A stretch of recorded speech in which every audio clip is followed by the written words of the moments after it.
the Blaze Radio Network. On demand. Hey, it's Stu. Today's podcast is brought to you by socialism, because it seems to be the most wonderful thing in the world these days. Socialism. It whitens your teeth. It does. It makes you stronger and kills millions. Also, your teeth usually fall out because the dental system breaks down. We talk about the white nationalist rally coming up this weekend, and talk about how the alt-right is not right at all. And we'll go through the list of policies, and there's some amazing quotes there that you're not going to want to miss. And we also talk about how socialism differs from international socialism, and that's really the split in Europe. Not here. Not here. Not here. That's the left and right. Again, the media knows this. They just choose to deny it. Do they? They've been indoctrinated, and apparently they're not curious enough to do their own homework on anything. Glenn Beck. All right, this is going to be an interesting weekend, especially on television and all the commentators. Violent leftists are set to descend on Washington, D.C. and Charlottesville this weekend. Now, you're not going to hear it reported that way. You're going to hear about the right. But remember, these are violent leftists. What part of the right includes socialism? Do you know anyone who is on the right, small government, constitution, that doesn't believe in the Bill of Rights, doesn't believe in the Constitution, and does believe in socialism? I don't know a single soul.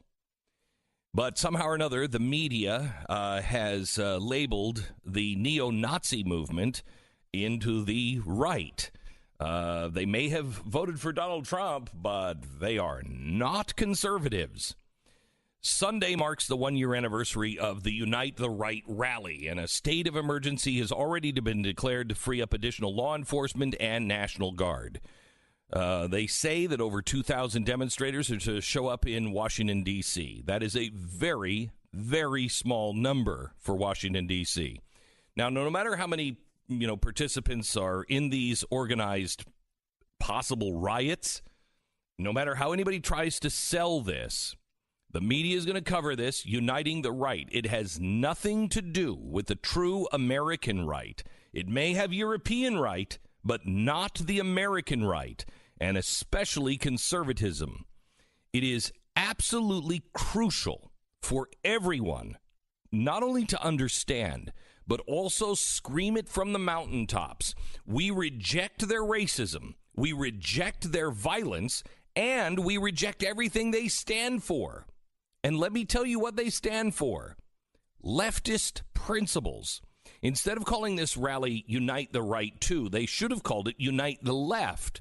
Because the two sides, if they listened to one another, they would really, truly struggle to find things that they disagreed on. Let's take immigration for a second. How does the conversation go? We demand a single-payer health care system. How does that conversation go? Oh, yeah, well, so do we. Yeah, well, we won't rest until we get socialism. Yeah, well, neither will we. Then they both descend into smashing windows and beating people up before realizing, wait a minute, how are we different again? Oh, yeah, that's right. That's right.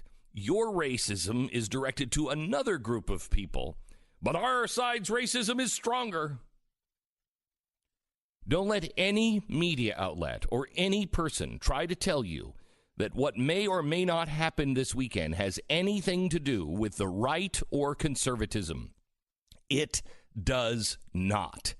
This is about two groups of like-minded leftists. The only difference is national socialism over international socialism. International socialism is called communism. National socialism is called Nazism, fascism. But that's the only difference. One is local, one is global. These like-minded leftists just can't come to understand which direction they want to direct their racism and bigotry to. But that is the only difference between the two groups. That's it. Make sure you really, truly understand that so you can clear it up peacefully, kindly, soft-spoken this weekend. I'm so glad you're hitting that on the alt-right, and real conservatives can do nothing better than sit here and make the case over and over again that these people are not conservative, at least not how we've understood it in the past. They are the right of the Europe. If you remember the train track monologue that I've done a million times, that is the European left. And we have bent down into that European left again and right because of progressivism. But that's not the American system. And one of the points you made on that monologue, which you're correct, you did do many times, is that there is no small government option in Europe. That's never been a thing. No. They've always just fought about which way the giant government will pull the people. Correct. And you're right. It's this difference between international socialism and national socialism. But listen to some of this stuff. This is from the leaders of the alt-right movement. I believe in some form of universal basic income. This is Mike Cernovich. I'm pro-single-payer health care. Is that right-wing or left-wing anymore? I've got an opinion on that. I do, too. Yeah, I don't think it's right-wing. Spencer, trying to build an American right where race and identity are more central and laissez-faire economics are ignored or actively avoided. Citizens of modern states will accept no other kind of health care but socialized or mostly socialized. This being the case, however, regrettably, the most efficient option is to make the socialization as rational as possible. Or this from one of the alt-right journals, one of the leading alt-right journals. This one I find can be completely amazing. Are they pro-life or pro-choice? This quote-unquote right-wing group. Are they pro-life or are they pro-choice? They are pro-choice. You know this, but I don't think the media knows it. Or at least they do. I mean, the media does know. They don't cover it, that's for sure. This is from their own writings. I understand the pro-life temptation. We on the alt-right have an appreciation of tribalism and identity. We realize that people are not just autonomous individuals. Again, is this a collectivist or an individualist? It's a collectivist. Life gains its meaning through connections to other members of our families, tribes, and nations. Being pro-life flies in the face of both of these principles. A study in Europe found that over 90% of mothers who were told that their babies were going to have Down syndrome did not continue the pregnancy. And he's arguing for that side of the equation. In 2011, it was estimated there are now 30% fewer people with the disorder in the United States due to prenatal diagnosis. In the future, as such technologies improve, what the left calls reproductive freedom will continue to be the justification for private sector eugenics. Again, they're saying this as a positive. The alt-right is saying this as a positive. Eugenics. Is that a right or a left issue? Eugenics. It's central to the progressive movement here in the United States in particular. Yes. The alt-right is skeptical, to say the least, of concepts like, in quotes, equality and human rights, especially as basis for policy. The unborn fetus has no connection to anyone else in the community. Community being the important thing here. If it is not even wanted by its own mother, criminalizing abortion means that the state must step in and say that the individual has rights as an individual, despite its lack of connection to any larger social group. This is no problem to those in the conservative movement who decide right and wrong based on principles like, quote, the right to life. Again, this is one of the leading alt-right journals. This is the thing that everyone in the media is going to tell you is a conservative movement. They're even deriding the word conservative. Okay, so go ahead. I got to give you the last few here. The mother-child bond is the strongest among human relationships. When the parent-child bond does not exist for a pregnant woman, society has no business stepping in. The alt-right, for both our own principles and the greater good, must oppose the pro-life agenda. Okay, so how did this happen? How did the American right, the classic liberal, okay? Because we don't think anymore, let me explain classic liberalism. Classic liberalism is the founding of this country. Our founders were classic liberals. Classical liberals, right? Yes, which classical liberals mean basically libertarians. that they believe in the individual. They do not believe in the collective. The individual is supreme. He answers to himself. The government answers to the people. It was a completely new idea. Now, this liberalism was hijacked, and it was hijacked intentionally by FDR. What happened before FDR was the idea that man could rule himself was no longer valid around the turn of the century. This came from, remember, in the 1850s, you had Karl Marx in Germany write the Communist Manifesto. A German writing the Communist Manifesto. So that's the birth of socialism in Germany. They embrace it. It starts to go through the universities.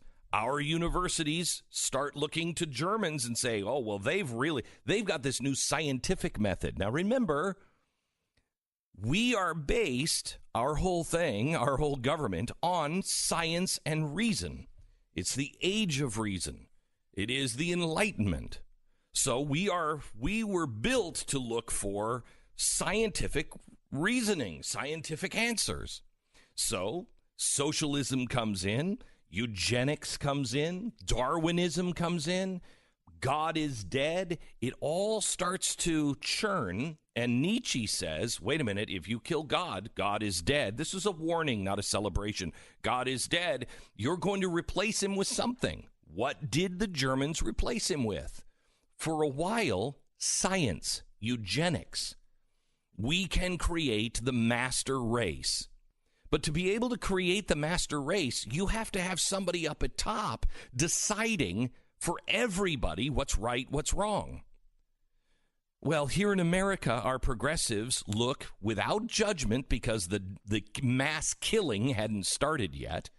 They look at communism and say, this is great. This is the new scientific way. And what Russia is doing, read Woodrow Wilson's words, what Russia is doing is the right thing. Well, everybody starts to think that communism is the right thing. However, one guy, Mussolini, decides, no, communism is wrong. Communism is wrong because he fought in World War I. And he's like, nobody fought for the workers of the world. I wasn't fighting for the rights of French or German or English or anything. I was fighting for Italy. He says, I agree with all of the concepts of socialism, but communism is global. We need national socialism. And so fascism starts. Now that becomes very appealing in the United States. So everybody, Time Magazine, everybody, New York Times, FDR, they all look to Mussolini as this new model and say, this is great. And Mussolini and Hitler himself eventually look back across to the United States and say, FDR's one of us. He's a fascist. This is great. Look at his policies. The New Deal is exactly what we're doing. Hitler's problem with the New Deal, you know what it was? That it would fail. That it would fail and discredit National Socialism. So everybody loved it until the purges began, until we fought the war and you saw firsthand what fascism did. So they had to get rid of it. But remember, we are talking about progressives that do not believe in the Constitution or the Declaration of Independence, at least the early fascists or the early progressives. They're trying to make us more like Europe. Well, Europe only has two choices. The United States of America is the only place on earth that ever believed that the smallest amount of rule was the best. Let man rule himself. And so if you want to give them the benefit of the doubt back in the 1940s, it wasn't an evil thing to move the fascism to the right because that's where it was in Europe. They thought like Europeans. The Declaration of Independence and the Constitution were outdated. They weren't fast enough. You couldn't get things done to be able to survive in a world where you had to make decisions quickly. It had to be a strong man and a government that controlled everything. So if you did go to war, you could just flip the switches and you could produce whatever you needed to produce as a country. That's a discredited system. That system doesn't work, and we're seeing another attempt at it in Venezuela. It doesn't work. Under Woodrow Wilson's care, the classical liberal, the one who is our libertarian today, that seat was taken away from the table and through propaganda and everything else discredited as crazy kooks. Well, they weren't crazy kooks. That's the way America became America. And we have been feasting off of those bones or that gas, and we're at the end of that now. We're now at a decision point. Are we going to accept left and right as the Europeans do and officially declare the American experiment, which was man can rule himself? Are we going to say that is over, it has failed, we've done our homework, that doesn't work after over 200 years of success? We're going to throw that out, and we're going to say Marxism, socialism in one of its forms, which never succeeds. And don't give me the Netherlands. Look what the Netherlands are doing now. They're running from it because it's all collapsing around them. Why? Because of immigration. If you don't have a homogenous society where everyone agrees and everybody's pretty much the same and it's small, it doesn't work. Because it requires everybody to believe the same thing. And that is why they're shouting people down. That is why Kanye West is, I believe, one of the bravest people out there and saying the most American thing. I don't have to believe what you believe. I'm an individual. I want to play a couple of cuts from his appearance on Jimmy Kimmel yesterday. Kanye West, like him or hate him, agree or disagree, every American should agree with what he's saying or why he's saying it, better yet. You don't have to agree with his conclusion on who to like, who not to like. But if you truly listen to what he was saying, it is the most American message I have heard from anyone in the mainstream.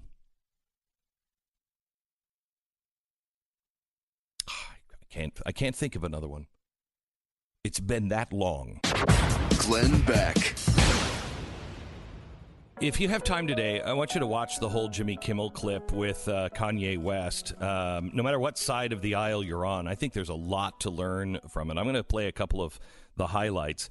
Last night, Kanye comes on, and he starts to talk a little bit about love and fear. Listen to this.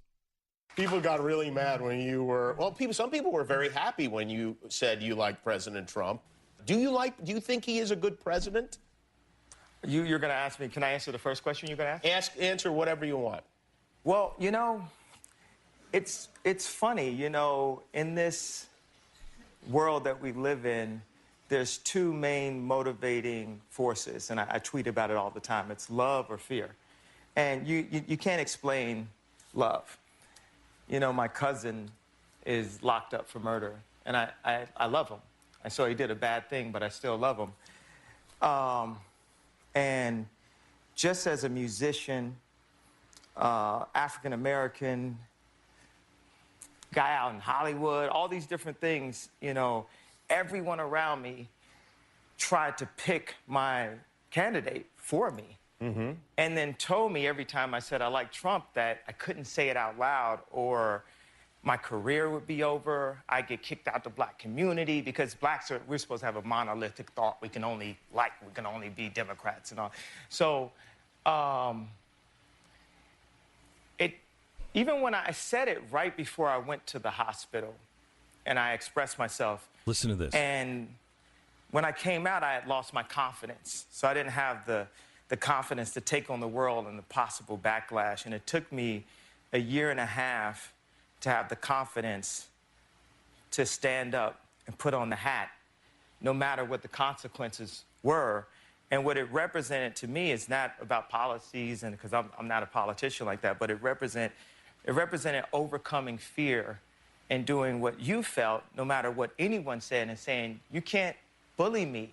Liberals can't bully me, news can't bully me, the hip-hop community, they can't bully me. Because at that point, if I'm afraid to be me, I'm no longer Ye. That's what makes Ye.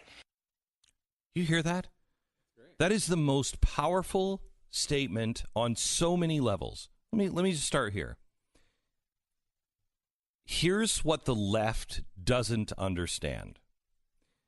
They are currently putting people through college, and they are indoctrinating. And if you disagree, you're shouted down. The vast majority of people just go along with it. They don't want to get involved. Just don't get involved. It's not worth it. Okay? They're not necessarily thinking those deeper thoughts. And so what happens is, as that gets stronger, you're not even exposed to thoughts. You're not around anybody who says something reasonable, not political, just reasonable. Like, hey, you know what? Should they really? I mean, I think I have the right to choose, right? I mean, I don't necessarily want to go along with everybody. Shouting down. It makes people like Jordan Peterson much stronger. Because I just read this article in Atlantic that we have to talk about. In the Atlantic, this progressive mom with progressive kids in college finds out that her progressive son in his 20s and all of his friends are listening to Jordan Peterson. Why? Because they've never heard this kind of thought before, and they've never heard two people get together and discuss these things without screaming at each other and saying, you're a racist, you're a hater, I got to shut you down, you're the enemy. It's his message of, I just want to be me, is going to connect and is uniquely American. It is what America was founded on. I want to be me, my right to pursue my happiness. The world is moving towards collectivism, and it's a very strong pull. But in America, there is something that I think it's into our fiber now. I think it's in our DNA. I hope it is. This yearning to breathe free. Not with hate, not with contempt, not to crush somebody else, just to be me. Now, the next thing you have to get out of that clip,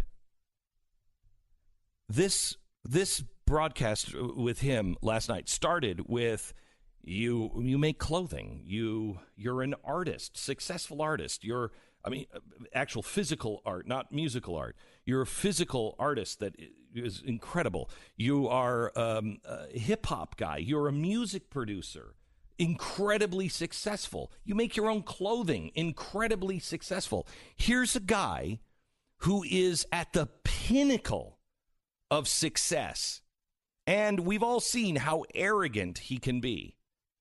I mean, he's got reason to believe I can do anything.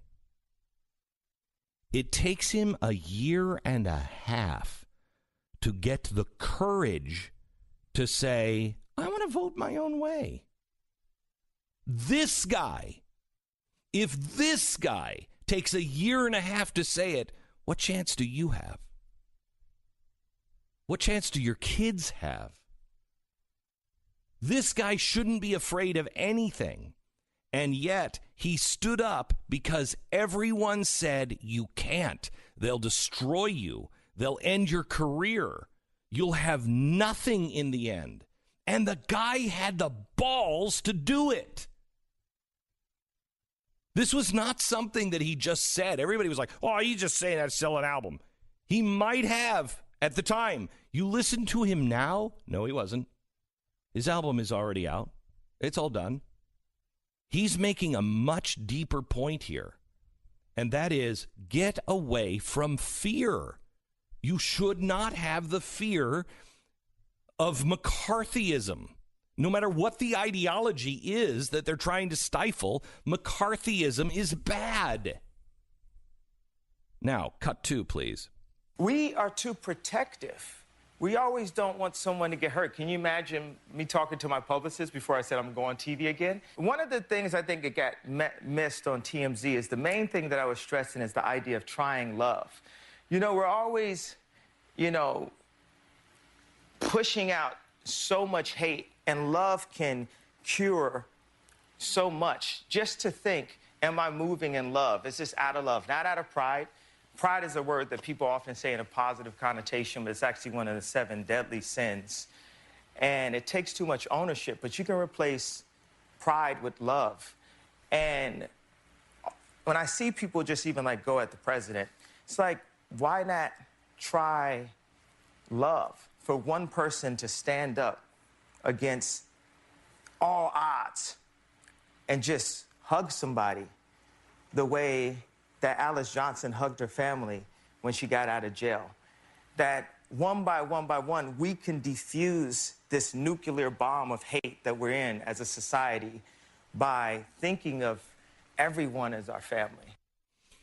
He went on to talk about how we're programmed. We're all programmed from the beginning. Get off the coffee table. Don't jump on the couch. He said, a kid, he's got a cape tied around his neck and he's standing on the coffee table. And he's Superman. He's Superman. And he said, get off the coffee table. He said, by the time we're, in our 20s or 30s, we know very clearly that's a couch, don't jump on it. That's a coffee table, don't stand on it. He said, but we've forgotten the reason of the Superman, why we stood on it in the first place. We were being us. And Kimmel responds, well, that's because we want safety. I mean, we got to keep the kids safe. But the bigger point here was, by the time it's my father's point. My father used to say 2 most powerful words in any language, I am. That kid's saying I am Superman. Okay? And by the time you keep training these kids, don't do this, don't do this, don't do this, don't do this, and not encourage them to be free thinking, you've just molded them into whatever it is they want to be, or you want them to be, or what society wants them to be, not what they want to be. If you don't answer the question, I am brave, I am strong, I am capable, the entire world is set up to fill in that blank. I am what? If you don't say it to yourself, if you don't know it yourself, and you don't strive for that blank, I am strong, the rest of the world will fill it in for you and tell you you're incomplete. You're not good enough. You're stupid. You're black, and thus you should think this way. You're white, and thus you should act this way.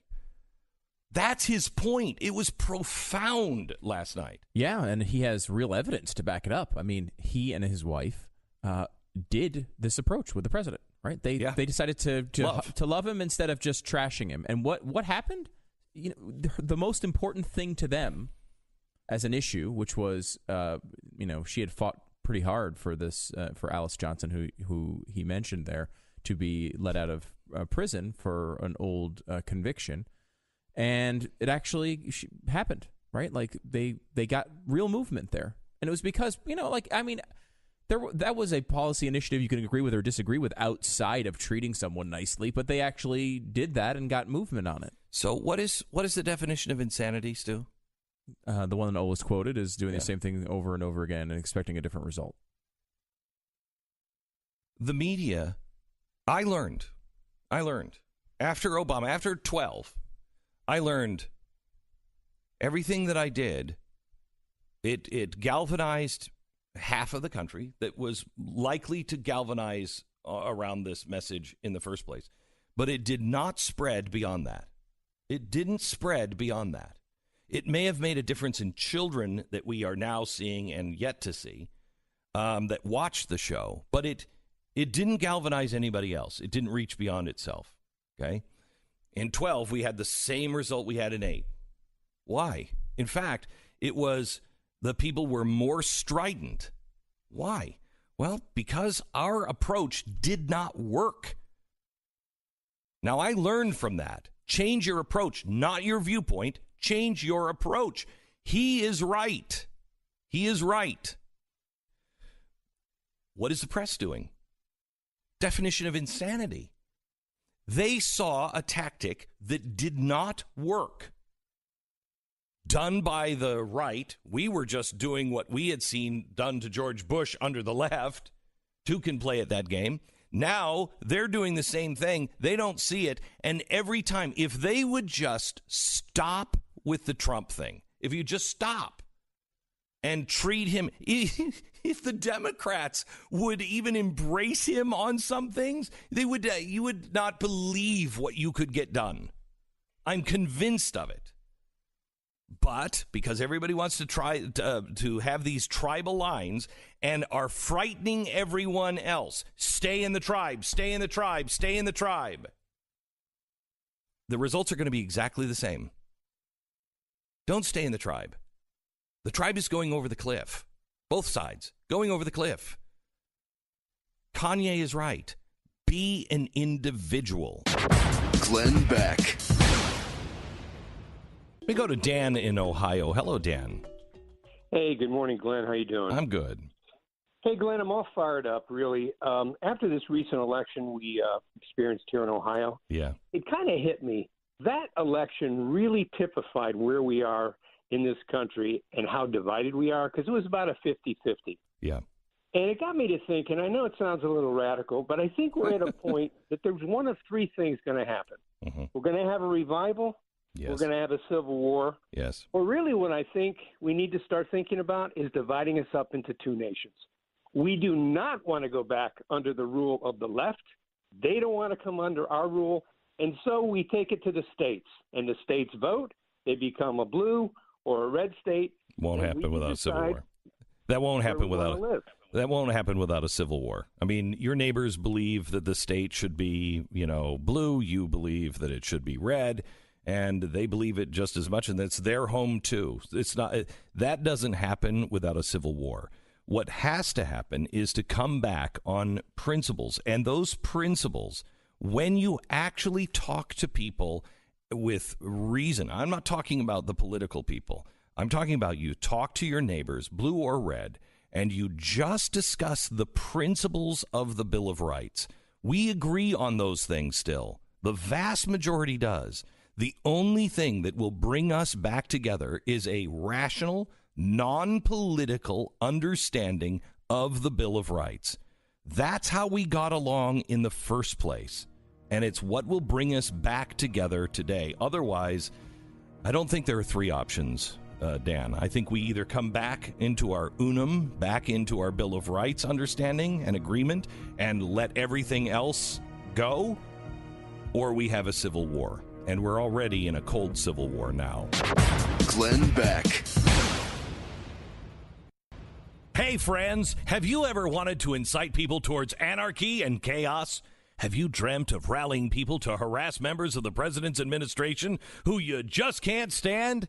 Well, great news. Now you can be like Maxine Waters, that is, the 14-term congressperson from California. For just $30 plus $59.99 shipping and handling, you can be the proud owner of your very own #BeLikeMaxine tote bag. It's perfect for carrying around your phone charger, gluten-free snacks, and BPA-free bottle of sparkling mineral water, while long, hot days spent harassing and shaming administration officials drag on. But wait, there's more. If you act now, you can get a second tote bag for exactly the same price. Plus, to be determined shipping and handling. And this bag features a creepy, graphic novel-like illustration of your favorite California congressperson, Maxine. Plus, if you order both tote bags, For just $20 more, you can get your very own #BeLikeMaxine t-shirt. It's stylish for the mathematically challenged democratic socialist on the go, and perfect for the virtue signaling at school, getting coffee, or waiting in line for your universal basic income check. Order now and get 0.25% off your total when you use the Maxine-approved promo code Civility Won't Save Us. By the way, all of this was bogus except for the actual products. The actual products are actually made and sold by Color of Change, the largest online racial justice group in the U.S. If you see a video on the Color for Change website, which you won't because you don't go there, Black Lives co-founder Alicia Garza says, quote, "Civility won't save us because this administration and white supremacy doesn't care about being polite."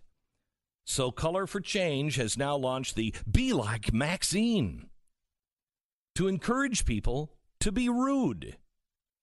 I don't think we need to encourage any more people to be rude in America. Maybe that's just me. Glenn Beck. The best of the Glenn Beck program. Well, ahead of a controversial speaking tour of Australia later this year, Milo joins us now from Miami. Welcome to Sunrise. Good to have you here. Look, I've seen a lot of... Thank you so much for having me. I've seen a lot of your clips, and I can't help but think whether you actually mean half the things that you say and whether you're just trying to get attention. Do you actually believe in what you say, or are you just trying to stir the pot? Well, a lot of people have that reaction. A lot of people have that question. I don't know why it should be weird that a gay guy would be skeptical or fearful of Islam. I don't see anything strange about a gay person liking the Bible and liking the First Amendment and liking low taxes. I don't find anything odd about me, really. In order to find me peculiar or strange, or in order to think that perhaps I'm putting it on, you have to sign up to this idea of identity politics, which suggests that just because somebody is black or gay or a woman, they have to have particular political or ideological positions. I reject that idea. Well, I don't care whether you're gay or whatever. I'm just saying, you know, some of the things are just so outrageous, and the way you put them, I think, is he like a real-life Borat that's just out there to make fun of everyone and what do you think's followers? Outrageous? What do you think that I've said is outrageous? Well, give me something and perhaps I can explain it for you. You've called rape culture a fantasy. You've likened feminism to cancer. You've said that women on the pill don't look right, they don't talk right. But you suggest that we don't... Well, all those things are true. OK, you said that all those things are true. Do you really believe it, though? Rape culture on American college campuses... to say that there is a rape culture implies that there is a system or an environment which encourages rape. That doesn't exist on American college campuses. And to believe in the statistics that feminists peddle, that's 1 in 4, 1 in 5 women is going to be sexually assaulted in her time on campus, you'd have to believe that American college campuses have rape rates that approach those of the Congo, where rape is used as a weapon of war. We don't reward rapists in our society. We put them in prison.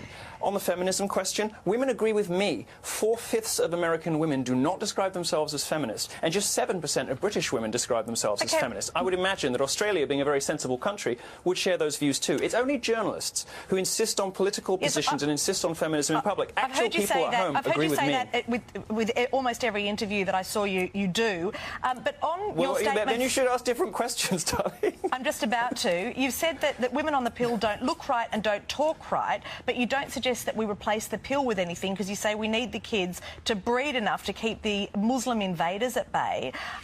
I'm just not sure why you want to be hurtful rather than just have a reasoned debate. Can't you get the same outcome?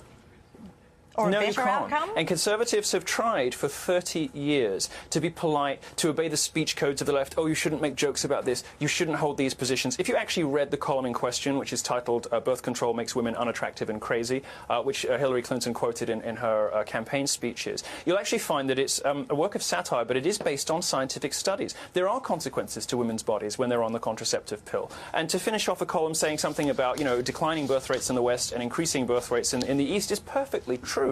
A lot of the time, you know, the thing that people get upset about more than anything else is inconvenient truths. Things that people don't like you to say is stuff that they kind of know is real, but you're just not supposed to say in polite society. Well, my function in culture, my purpose, if you like, is to say those things that other people either aren't able to or don't feel willing to do, because I want to be a fire starter. I want to blow open the fire doors. I want to, to instigate debate.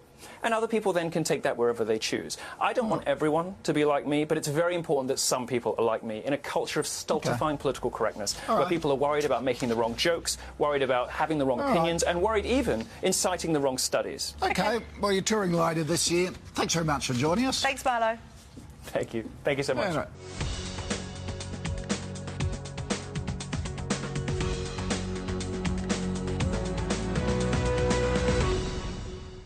On the first half of your question, women don't agree with you. Fewer than 1 in 5 women in America describes themselves as a feminist, even though over 85% of them believe in inequality between the sexes. Why? Because they know that feminism has become something different now. They know that the feminism you're talking about, it's very convenient, isn't it, to sort of treat men like shit, and then when people say, I'm not a feminist, say, oh, but feminism's out of quality. That's not what feminism has become. It's not what feminism is anymore. Feminism is a mean, vindictive, spiteful, nasty, man-hating philosophy. So that why has very would you little, well, let me promote- finish, because I let you finish, okay? That has very little to do with the equality of the sexes and a lot to do with man-hating. And the way that you know that is women are abandoning it in their millions. Women don't want feminism anymore. They have rejected your version completely. They don't agree with you. In the UK, the numbers are even worse. Just 7% of women in the UK describe themselves as feminist, despite the fact that 92% of women in the UK believe in equality of the sexes. It's very clear what's happening. They don't believe that those two things mean the same, because if they did, they'd give the pollsters the same answer to both those questions. Women know that feminists say one thing and do another. Women know that the primary purpose of feminism these days isn't to promote equality, it is to beat down on men. So you've lost, you have a big PR problem on your hands. And when you come up and say, well, how dare you not mention that it's actually just about equality of the sexes, don't you believe in equality of the sexes? I very clearly said in my speech multiple times that I do, and that I love women, that I care about them. But, this sleight of hand that feminists play, when they're perfectly happy to treat men like and spread these conspiracy theories about the patriarchy, these lies about the wage gap, lies about campus rape culture, and then turn around and play the victim and play innocent and say, feminism's just about equality. Give me a break. Give me a break. So